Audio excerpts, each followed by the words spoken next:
Hey everybody, this is Scott Denny with Family Tree Nuts, and today I'm in Deland, Florida with Mr. Rob Logsdon, and we're here to talk about his dad, a true American hero named Clarence Moore Logsdon. Hey Rob, how's it going? I'm doing wonderful. How about you, Scott? Doing great, doing great. Appreciate you doing this. Oh, this should be fun. So, tell me a little bit about your daddy's military career.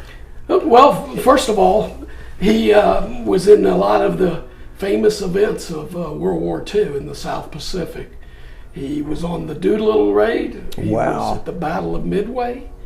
He was at the Guadalcanal campaign. And finally, the last big one was the Battle of Santa Cruz, which was also in the area of the Guadalcanal campaign. Well, I know that you've got some stories to tell about each of those parts of his life, his military career, but tell me a little bit about him. Where did he grow up? What was he like? Well, my dad was born February 3rd, 1919 in Fairhope, Alabama. Beautiful little town on the eastern shore of Mobile Bay. And Dad always said a kid could not have grown up in a better place. Mm-hmm. And his dad was Walter Logsdon. Mm-hmm. His mother was Sylvia Bowen Logsdon.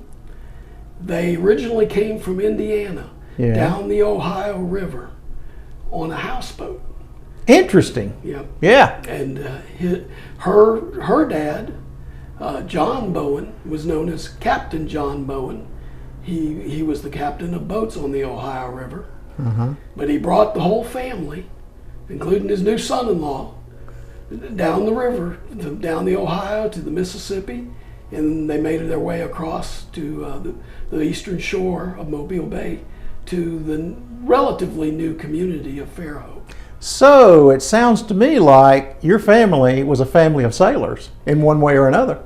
They were certainly, they were on the river a lot, and that's how they made their living, on the river. Yeah. And Captain Bowen, he had sons, two of which became well known and important people in the city of Fairhope. Mm-hmm. He had Tom Bowen, mm-hmm. who became one of the owners of the steamboats that crossed the Mobile Bay, bringing supplies and people to Fairhope.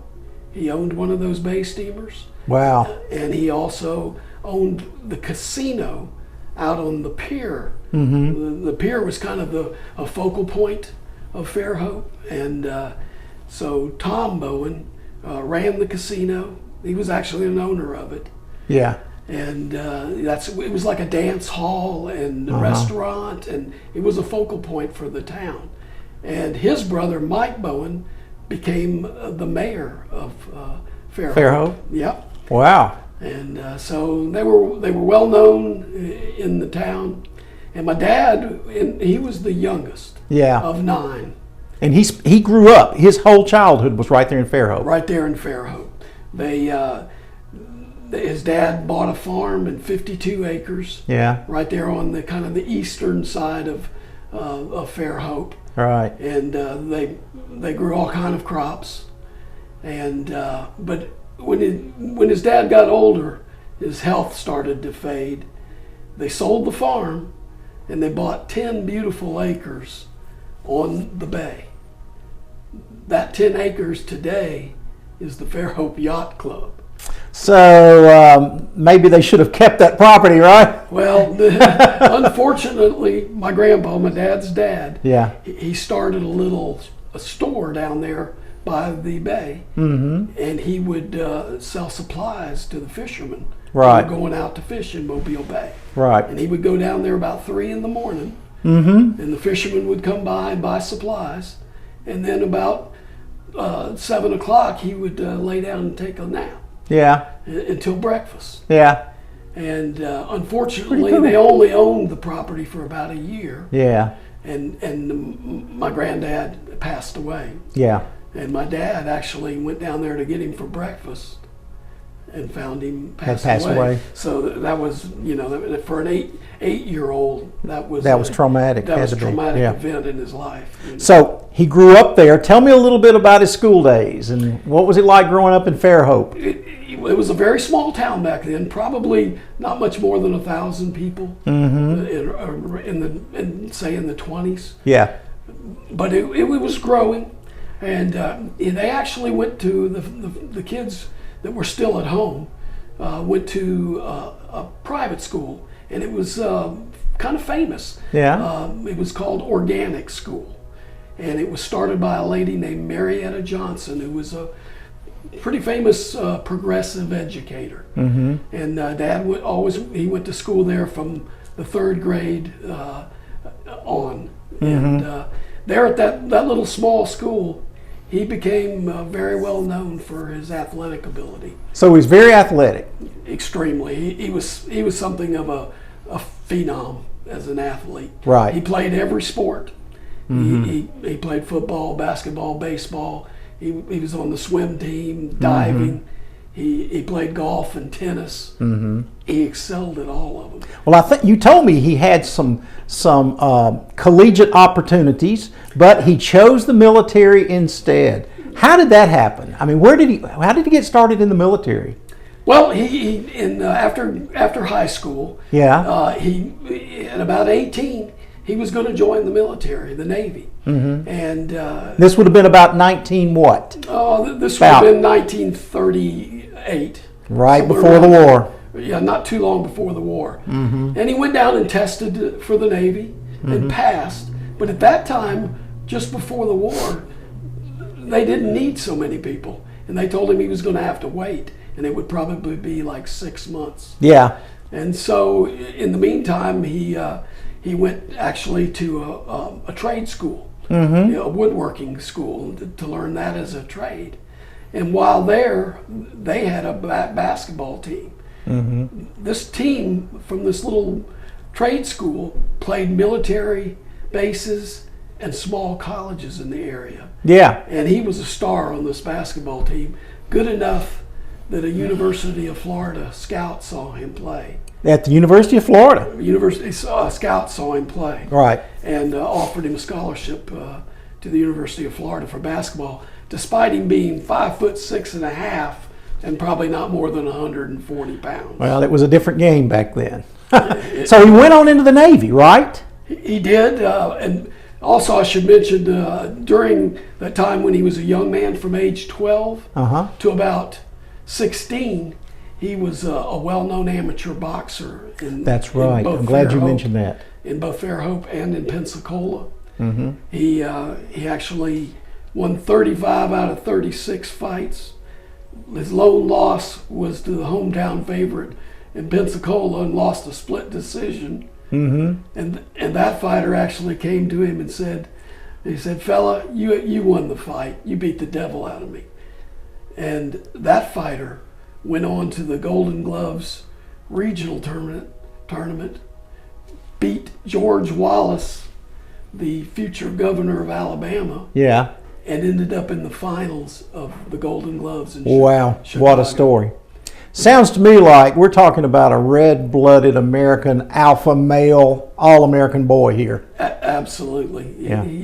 A lot of the guys that grew up in that era, they, it was the Depression era.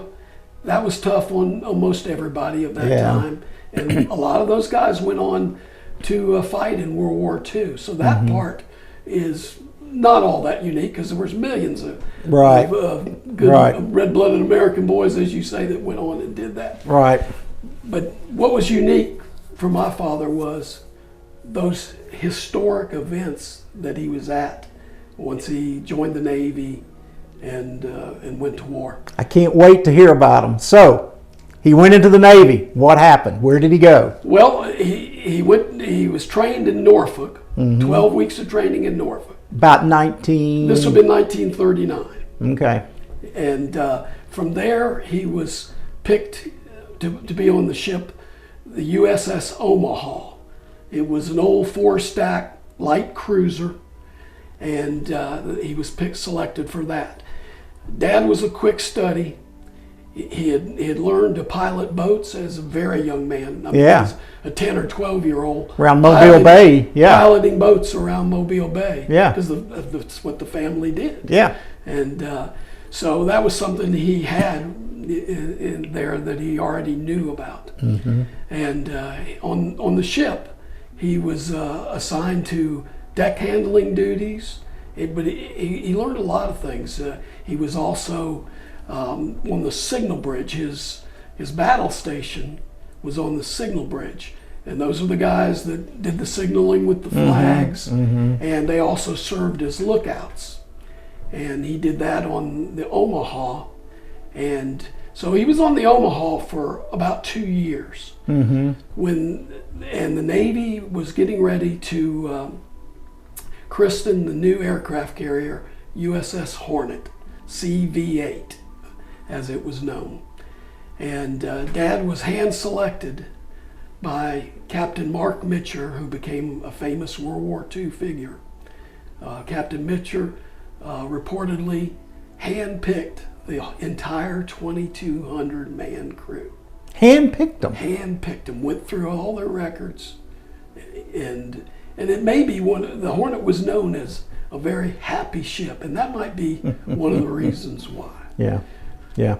You know, folks, these stories are very important to our American history, and Russ and I really feel like that they need to be told. And most of the people now who know about these stories are children of these World War II heroes, and we at Family Tree Nuts think that's important. You know, you watch our videos, we do all kinds of historic videos, but we also think that these interviews are important so that these stories can be recorded forever right there on YouTube, and they never go away. So if you're enjoying this, why don't you subscribe to our YouTube channel, Family Tree Nuts, and you'll see more interviews and historic videos like this as time goes by, because we've got plenty that we plan to post soon. So anyway, back to your dad. Yeah. So he was on the Hornet. Yes, and this would have been like October of 1941.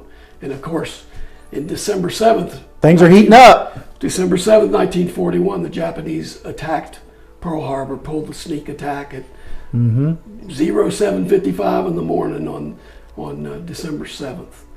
Where was he that morning? He would have been in Norfolk area. On that boat? Yeah, they were getting ready. They'd already been getting ready, put out for sea trials. They were not quite combat ready yet. Boy, I bet they got combat ready quick. They were put out to get it ready quick after the events of December 7th, 1941. So the Hornet was what they call a Yorktown class carrier. So that would have been, sister ships would have been Enterprise and Yorktown. And Hornet would have been the last of that class. 800 foot long, 20,000 ton, about 2,200 men, carried about 80 warplanes.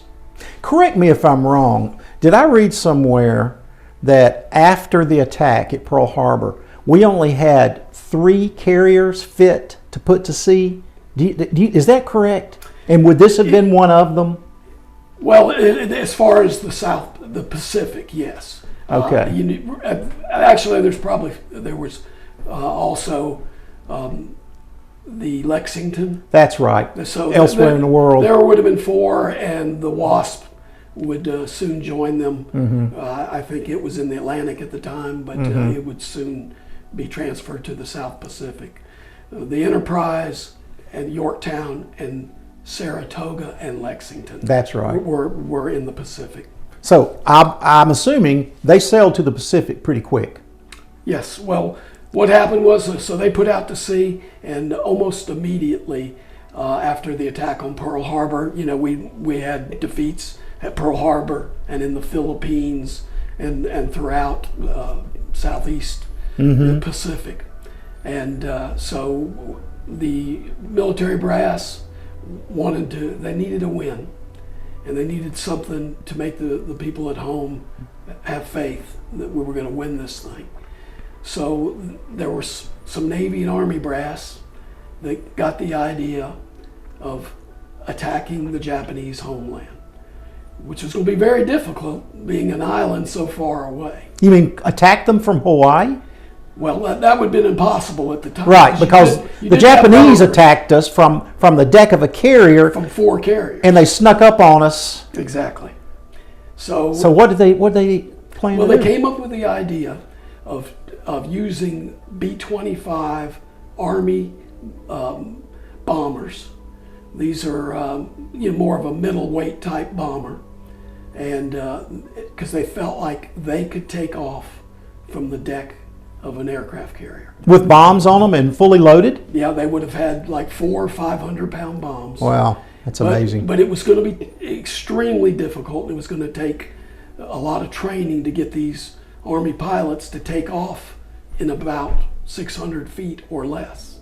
In the wind, with the wind. We turn into the wind, and of course those carriers could go about 33 knots. And then they turn into the wind. It would give them good lift to do that. But it's still bigger than anything that normally flies from the deck of an aircraft carrier. So they proceeded with this idea? Yep, they did. They trained at Eglin Air Force Base. They brought these B-25 crews. They didn't even know exactly what their mission was. They weren't told yet. And they trained at Eglin Air Force Base on how to take off in 600 feet or less. Who was their commander? It was Jimmy Doolittle. He was a famous Jimmy Doolittle. Jimmy Doolittle. Most people that know a little history of World War II have heard of Lieutenant Colonel Jimmy Doolittle. So he was their leader. They were training at Elgin Air Force Base. Eglin Air Force Base. How long was it before they loaded up and headed to the South Pacific? This happened pretty fast. I think they came up with the idea around February of 1942. And about a year later. No, 2 months later. This is months, just 2 months later. A couple months later. Right. So this happened really in a matter of weeks that they trained for it. So of course they needed an aircraft carrier to deliver the planes. They wanted to get within 400 miles of the coast of Japan. And without being detected. Without being detected, which was going to be difficult.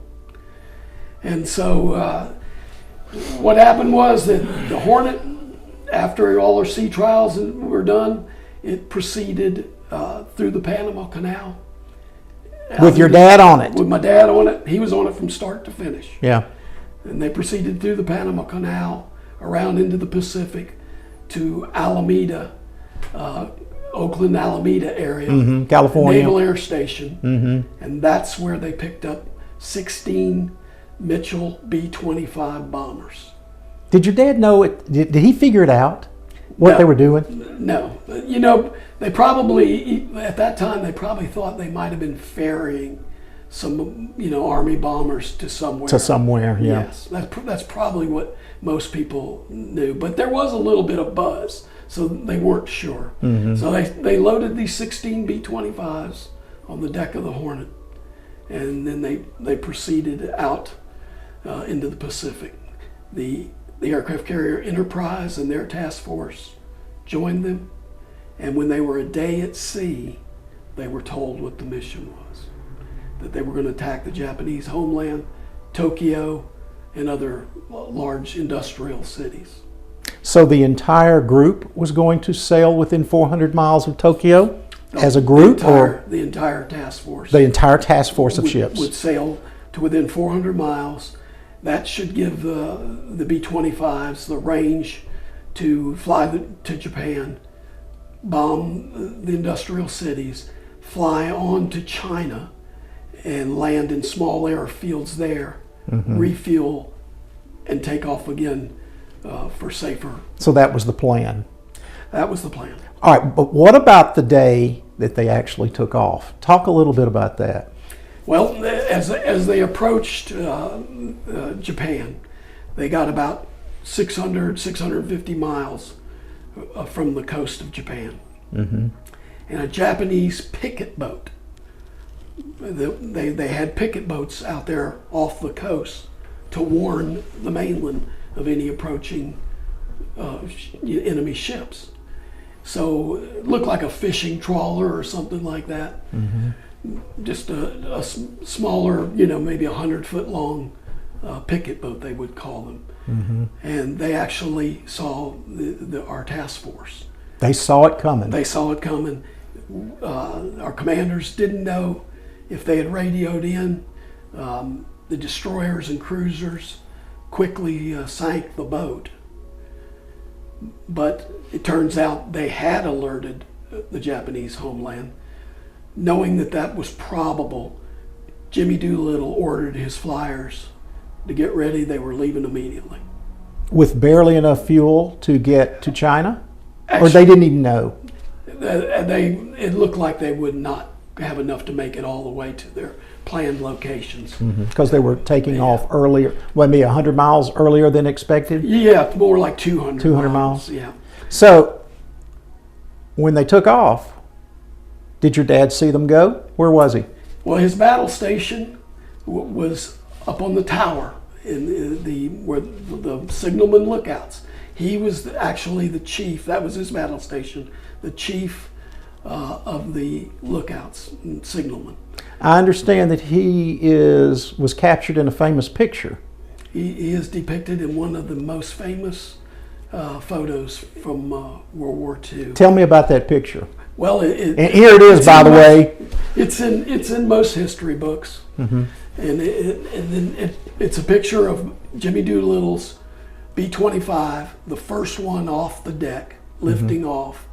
My dad is the shorter man in the foreground of that lookout position, leaning out over the railing. Yeah, he's the shorter man in the foreground of that picture, and that photo is in most history books. I can't think of any photo from World War II that's more famous than that one, except maybe the Iwo Jima flag raising would be one. Right. And of course of combat photos, and then maybe at the end of the war, the sailor giving the girl a kiss. Yeah, that's a good one too. Yeah, I'd forgotten about that one. I believe. So I would have to assume, I mean, he's at war now.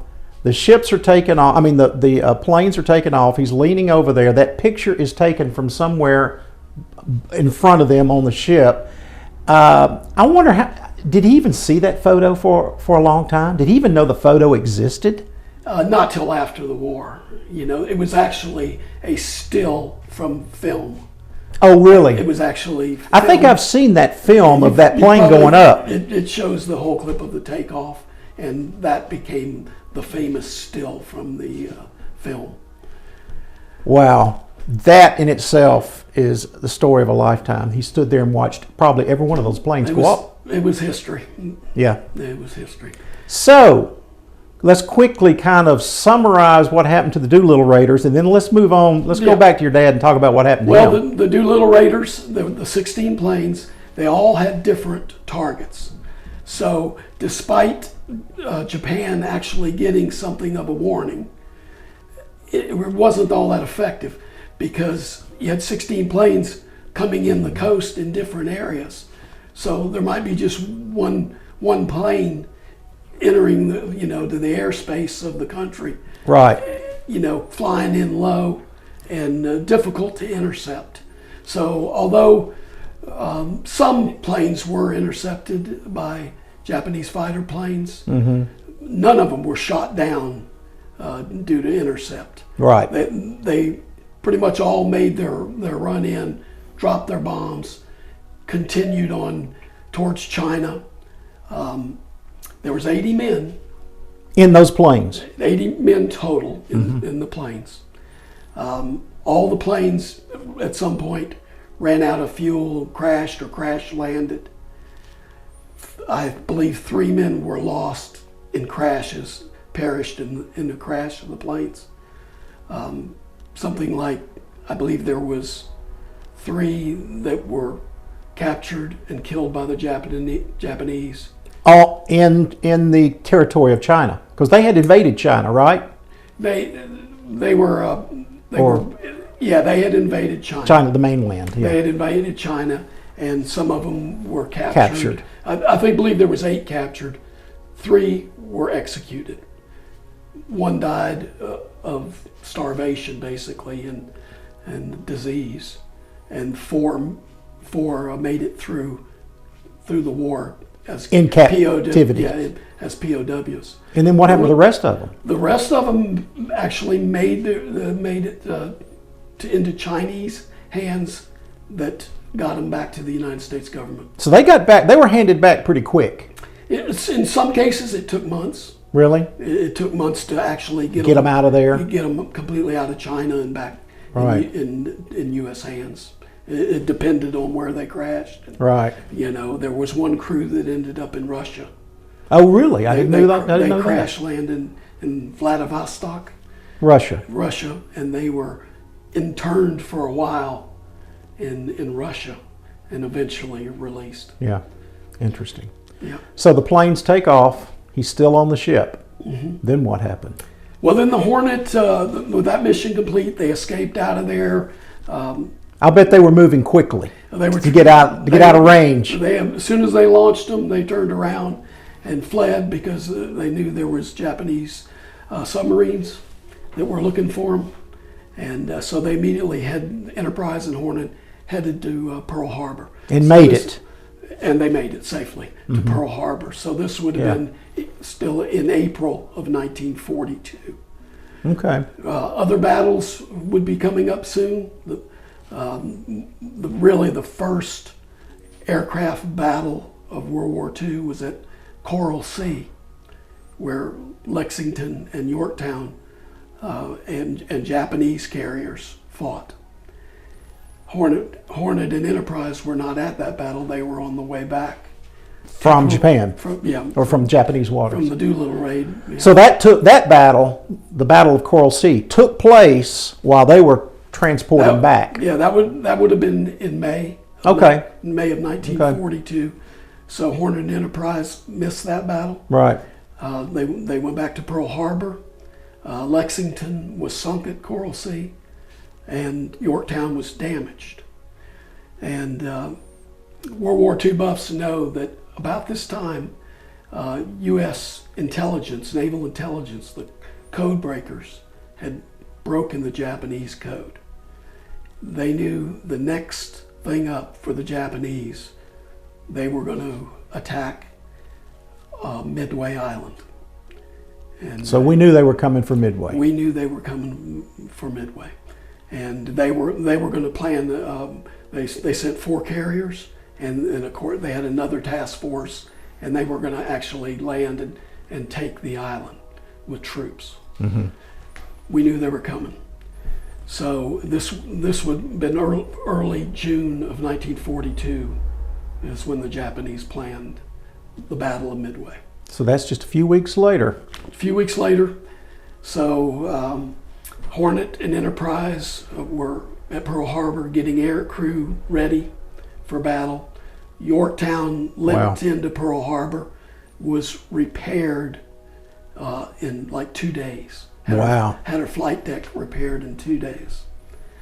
And then they set sail for Midway Island, and they were set an ambush for the Japanese was the goal. So, the Battle of Midway. Yep, another great battle that my dad managed to participate in and be there. Witness. And witness, yeah. Did he have any interesting stories about that battle?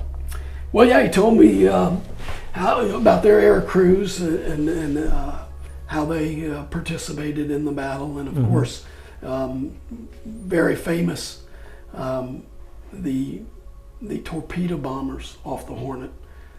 Torpedo Squadron 8 is a famous squadron who flew these outdated Devastator torpedo bombers to attack the Japanese fleet and the carriers on that June morning. And there were 16 of them. Mm-hmm. They flew off with the bombers and the fighter planes to try to intercept the Japanese. Both Yorktown and Enterprise also sent squadrons to attack. Mm-hmm. didn't know exactly where the Japanese were. They knew the general area, but they knew that they had probably changed positions, and their last known position was not known. Yeah. And so the commander of Torpedo Squadron 8 was something of a rebel. He thought the flight leader of the whole attack from Hornet was in error and was taking them the wrong way to find the Japanese.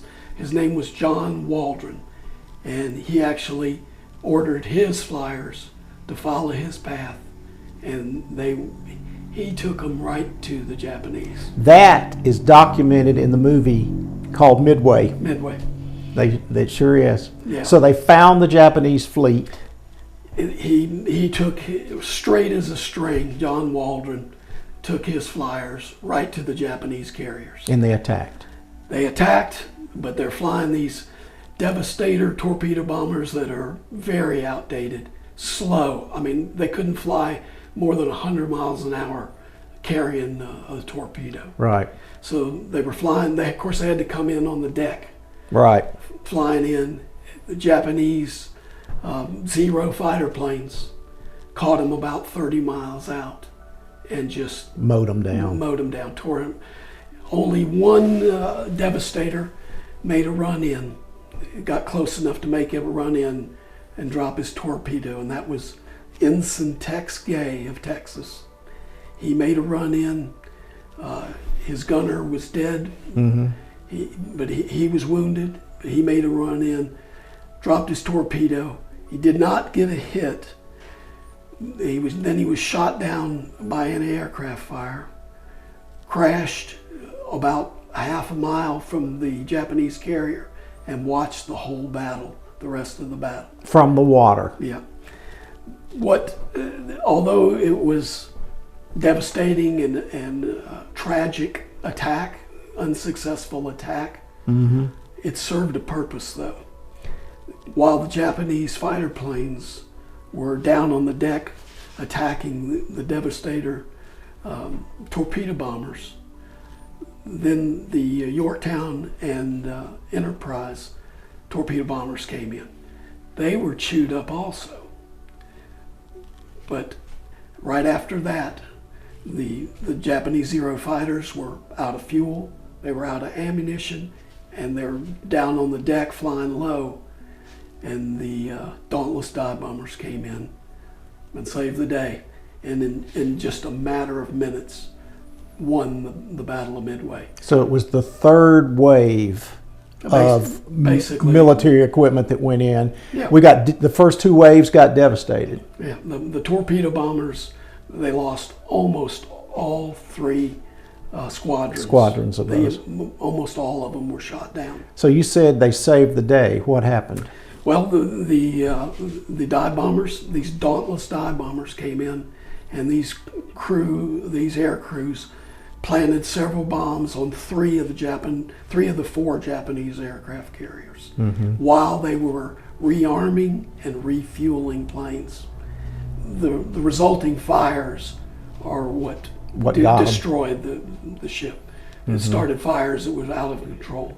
So they were trying to the Japanese were trying to turn their equipment around and get them ready to go, and we caught them off guard. We caught them off guard. They had been bombing Midway Island, but they needed to rearm and refuel to attack ships. Because obviously, after getting attacked, they knew we had carriers there. So your dad saw those planes leave the deck of his aircraft carrier, and then he probably saw the wounded ones come back. They sure did. The ones that made it. Yeah, and some of them, especially the fighter planes, that came back shot up. One of the Yorktown fighter planes, these were F-4F Wildcats. One of them came in to land on Hornet, was not going to make it to his carrier, the Yorktown. He came in, crash landed, and either the jarring of the crash landing set off his machine guns, or he slumped over and hit the button, and I think 20 some of Hornet's men were killed. They were on deck. Yeah, in that Horrible accident. It's actually the only gunfire that hit Hornet until the last day of her life, some months later. Right. So that's the Battle of Midway. That was the Battle of Midway, which we destroyed all 4 Japanese carriers. So that was the turning point in the war. That's considered the turning point of the war. It stopped the invasion in its track, and they turned tail basically and run, with 4 carriers burning and getting ready to head for the bottom. Right. So your dad's still on the Hornet. Now they're recovering from the battle. Where did they go? What did they do? Well, they returned to Pearl Harbor after the battle, and by July, August, they went and replenished their air arm, because they lost a bunch of planes, and then they were sent to support the Marines at Guadalcanal, where we were fighting the Japanese army on Guadalcanal, holding that little narrow strip of land. Right on the tip of the island. Tip of the island. And of course, it's some of the bloodiest battles of World War II. Right. Well, the Hornet and the Wasp were sent to provide air cover for the Marines at Guadalcanal. And they bore the brunt of that for months. And or I should say weeks, actually, protecting the Marines at Guadalcanal. So that was their next mission. That was the next mission, and from his duty station up on the bridge, from that signalman position, he watched the U.S.S. Wasp, one of our fleet carriers, get torpedoed, catch fire, because as with the Japanese carrier, they were fueling aircraft, and got hit by a Japanese torpedo from a submarine, and it burned and had to be scuttled, and so that was a tragic event that they had to watch. Also during this time, a Japanese submarine fired torpedoes at Hornet, and they were very lucky. An Avenger torpedo bomber pilot that had his aircraft, instead of carrying a bomb, it had depth charges to take out submarines. He saw a wake heading for the Hornet. It looked like it couldn't miss. They had evaded some other torpedoes, but this one looked like it could not miss. And this quick-thinking torpedo bomber pilot, he dove on the wake. Later he said he didn't know if it was a submarine or a torpedo, but he dropped his depth charge, which either exploded the torpedo or disrupted it. Knocked it off course. Possibly knocked it off course, and the Hornet was saved again. And I would say that your dad and the men on the Hornet probably never knew that was happening until it was already over. Actually, Dad witnessed that. Oh, so he saw it. He saw that. Yeah, he was up there, on that on the bridge. Was your dad willing to tell these stories openly? Yeah, he was. These are stories I learned when I was 6 or 8 years old, and by that time I'd already read the books. I'd already read 30 Seconds over Tokyo. You probably knew as much about it as he did, and he was there. Not quite, but I knew it pretty well. Yeah. And there was a book written about the Hornet back there right after the war. It's called A Ship to Remember. I pretty much knew that inside and out. I'll bet you did. Your daddy's on it. Yeah. So what happened next? Well, the next Hornet again went back to Pearl, and then that area around Guadalcanal, was a flashpoint. And the Japanese, their ultimate goal was to try to strangle Australia and eventually take Australia. So the Japanese, they were going to attack Guadalcanal again. The Hornet and the Enterprise and their 2 task force were sent to the area near Guadalcanal called the Santa Cruz Islands. So this would have been the battle for the Santa Cruz Islands. About 19 what? This is still in 1942. Okay. Hornet was only alive for 1 year and 6 days. And that was it. From October 6, 1941 till in October of 1942. Yeah. The Battle of the Santa Cruz Islands. Mm-hmm. The Hornet and Enterprise and the two task force were sent to stop an invasion of Guadalcanal again. And Hornet and Enterprise, they didn't know the exact location of the Japanese, and the Japanese didn't know their exact location, so scout planes were sent out. And an Enterprise scout plane found the Japanese, and Hornet and Enterprise immediately launched a strike of both dive bombers and Avenger torpedo bombers. The Japanese and the American flight squadrons actually passed each other as they headed to attack each other's task force. Uh-huh. And the Japanese came in on Hornet. They really probably one of the most disciplined air attacks in aviation history. What they call a hammer and anvil attack, where they used the torpedo planes, mm-hmm. and then the bombers, and so on this occasion, Hornet took a lot of ordnance. She took some torpedo hits, several bomb hits from like 500-pound bombs under her flight deck.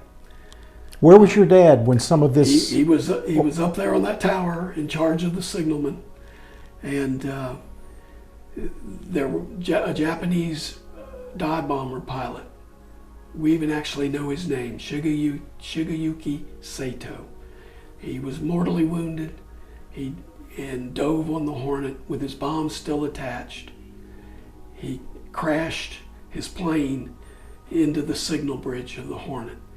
While your dad was up there? He was about 20 feet away, and 7 of his men were showered in burning avgas. How far away were they from him? 20 feet? About 20 feet. And it did not get your dad? By the grace of God. It was not his day, was it? He was shielded by a bulkhead that prevented the avgas from covering over him. Him and his commander, Oscar Dodson, and some other men, they actually tried to throw these burning men down and extinguish them, but they basically had 100% burns in seconds. And so 7 of them perished, and 29 others were wounded. But your dad survived that. He survived it. The Hornet took a terrible beating. They kept trying to tow it from the area, but the Japs kept coming back with more dive bombers and more torpedo planes. She took a few more hits, and so at some point they were told to abandon ship. Late in the day, about 5 o'clock in the afternoon. The battle started in the morning, about 8 o'clock. Mm-hmm. And by the end of the day, they were told to abandon. It was just too damaged to save. If they'd had time, they could have towed it back, but they were putting the other ships, Enterprise and the other ships, at risk. And so it didn't make sense to continue. Did they scuttle it, or did the Japanese sink it? Or a little bit of both? We attempted to scuttle it. Mm-hmm. I should note that while the Japanese were attacking Hornet's flyers attacked the Japanese aircraft carrier Shokaku. They planted 4 1,000-pound bombs on the flight deck of the Shokaku, putting it out of the war for a year. Wow. Yeah. So in that respect, it was kind of almost an even trade. Yeah. As far as Hornet, it was decided that we would scuttle it. They fired torpedoes from our destroyers and several hundred rounds of 5-inch shells into Hornet, starting fires throughout the whole superstructure, and it still wouldn't sink. To this day, they say that the Hornet took more ordnance than any ship in history, and still refused to sink. So in the end, our ships had to leave the scene, and Japanese destroyers came upon it, fired a couple more torpedoes, and she rolled over and sank in 17,000 feet of water. Wow. So your dad abandoned ship. He had to, what was that like? Well, he was one of the last off, being a lookout signalman. He was among the last group off, and they climbed down a rope into the sea, and he had to float in the sea for about 45 minutes, and he was picked up by a destroyer. Most of the men were successfully picked up. Actually, Hornet only lost a little over 100 men that day, which is and that amazing. Includes those injured in the attacks hits. and the aftermath. They lost, that's a miracle, isn't it? Yeah, they lost about 111 men that day, which is tragic. But there was 2,200 men on that ship. There were, and most of them survived and were picked up by other ships in the area. Shark-infested waters and all, and still most of them survived. Picked up by destroyers. So what happens? Well, they took them to New Caledonia. And while Dad was there, because on the Hornet, his day job, so to speak, was he was what they call a coxswain, which is the pilot of the small boats on Hornet, the little boats that ran supplies and stuff like that. That was his job. So his next job was piloting landing craft in a salvage operation there on New Caledonia. He had just received orders before the Battle of Santa Cruz to report to Pensacola to go to flight school. And he was excited about that. He got dumped in New Caledonia instead. Yeah, and the bad thing that happened was he caught malaria. While he was there? While he was in New Caledonia. Ended up in the hospital at different times because the malaria would flare up and go in remission, so to speak. And then it would flare up again. So he missed his opportunity to be a naval aviator, which is what he always wanted to do. And he spent the rest of the war as a training officer in both Miami and back in Pearl Harbor. So somehow he made it from the Pacific Theater back to Pearl Harbor and Miami. The war's not over yet, though, right? Or is the war over? He still had like 3 years to serve during World War II. Right. But he did it as a training officer. Over on stateside. Stateside and Pearl Harbor. So that pretty much was the end of World War II for him, but it wasn't the end of his military career, was it? No, it wasn't. He got out of the Navy in 1946, I think the beginning of 1946. You know, obviously we didn't need as many men in the military as we had before. So he thought he was going to try to do something different, and he got out. He made his way to Pensacola, and he actually got hired civil service at Pensacola Naval Air Station. He met my mom, Marjorie Logsdon.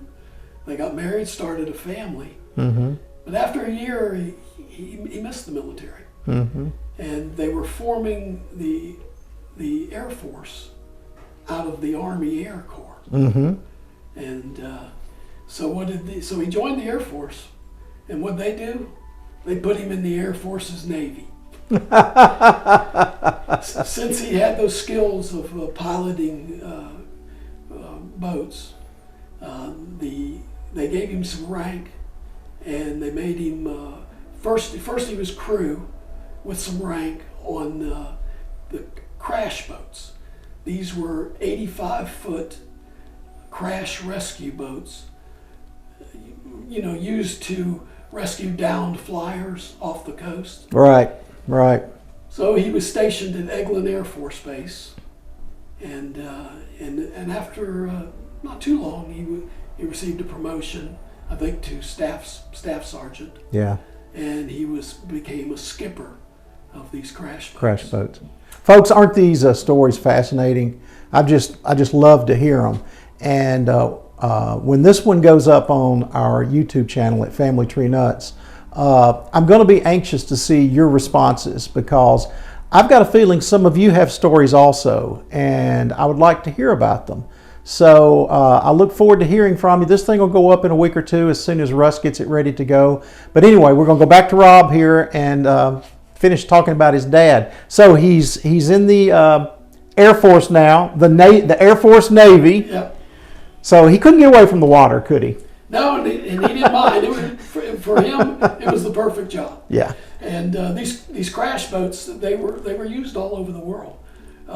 He was sent to Anahuac in the South Pacific, where they were doing the nuclear testing, both atomic and hydrogen bombs, and they were sent there to clear the range for the bomb tests and also for rescue.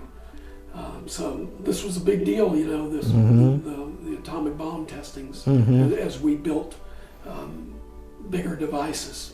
Bigger, more explosive devices. Yeah. Did that pretty much wrap up his military career at that point? No, he actually he ended up at Cape Canaveral on the crash boats.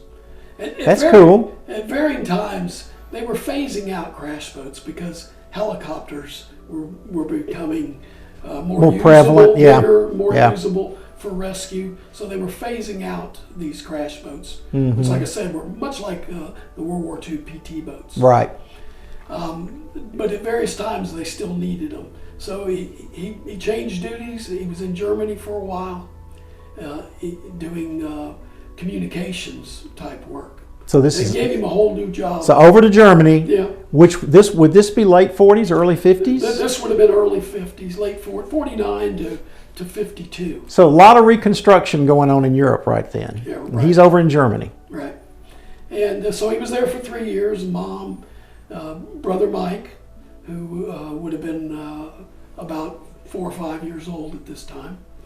And so this is when Mom became pregnant with me. And he was transferred back to the States, back into the boats, and to Cape Canaveral, where that's, you know, of course, the space program was starting to heat up, you know, with the satellites and the future planned manned missions. Yeah.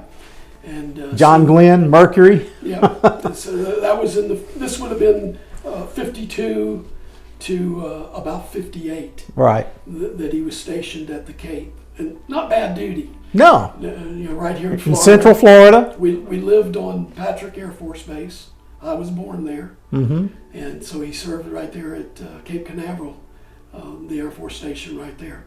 And they would go out and clear the range of fishing boats and stuff when they were getting ready to have missile shots. And of course they also did search and rescue for down flyers and the like. And then Dad finished the last 3 years of his Air Force career in England, back in communications. Again, they started to phase out the crash boats again. Right. And so his over to England for a few years. From 58 to 61. So I went to the first, second, and third grade in England. We were stationed at Sculthorpe and Lake and Heath Air Force bases. And that, in 1961, Dad came home and started his career at the Postal Service and spent another 15 years. Postal Service where? Where was it? In Orlando. So he came to Central Florida, because you all had actually been living in Central Florida when he was stationed here at Cape Canaveral. Is that the reason why you think he came to Central Florida? Because it was familiar? Somewhat. Of course, he liked Florida for the weather. Sure. Mom liked it. She was a Pensacola girl. Okay, so that's home for her. Orlando was a growing area, and he thought it was a great place to raise his family. So he worked for the Postal Service in Orlando. 15 years at the Postal Service. Retired from there also. Yeah. So he had 35 years of service to his country, so to speak. What was it like growing up with him? It was awesome. Many of the men of his day were kind of stern men who, you know, didn't really necessarily show a lot of love and affection. He was not that guy. Really? He was unusual in that regard. I think it was because he was the youngest of the 9 children, and his older sisters kind of, they taught him a different way. Right. The older boys were gone and doing their own thing. So you were the beneficiary of that. Of that. He was an unusually warm man. He enjoyed coaching me in sports and teaching me, and he was a lover of history, and he gave me a love of history. And he went on in his later years to do a lot of genealogy study and work, actually an enormous amount. Yeah. Traveling the country, going to libraries. He went to a lot of reunions, right? For many years, he went to the Hornet reunions. There was more than one Hornet. There was another one after that, another aircraft carrier, to honor the Hornet CV-8. Right. And so they would do reunions together. And I'm sure he enjoyed that. He did. He was a well-known figure there. Especially because of that picture. Being the guy in the photo, everybody knew Bob Logsdon. Yeah. And so he was, and he actually helped facilitate some of those reunions. Yeah. Especially in Pensacola. And so, yeah, he was a well-known figure at those reunions. Wow, what a story. So, how long did he live? My dad lived a good long life. He lived to almost age 91. He passed away November 16th in 2009. In February, he would have been 91 years old. So he lived in a long, extraordinary life. He was at some of the biggest events of the 20th century. And I'm very proud to be his son. He was a wonderful, strong man of God, and a wonderful family man, a husband and father, grandfather, and proud to be his son. I'll tell you what, in this day and time, it's just so important that we remember men like this who raised families like this, and that had traditional values, and were patriotic, were patriots, were heroes, and willing to fight for our country. And it's just an honor to know Rob and to hear about his family. And you can tell by the wealth of knowledge this man has in his head that he knows a lot about it. He's read up a lot about it, especially since his dad was right in the middle of it. And I just want you to know that I really appreciate you taking the time to tell these stories, because it's important to all of us, and we appreciate the service that the Logsdon family has made for this country. Thank you, Scott. There was obviously there was millions of men that did some similar things and served, and as Tom Brokaw said, they were the greatest generation. Yes, they were. And they were those guys that just did the right thing. Which is rare in this day and time. They were the right guys at the right time. Did the right thing. Like I said, these stories are important to Russ and I and to Family Tree Nuts, and we know that they're important to you too. So we appreciate you tuning in. There's more to come, and subscribe if you haven't already. And just remember, Family Tree Nuts. Let our nuts find the nuts in your family tree.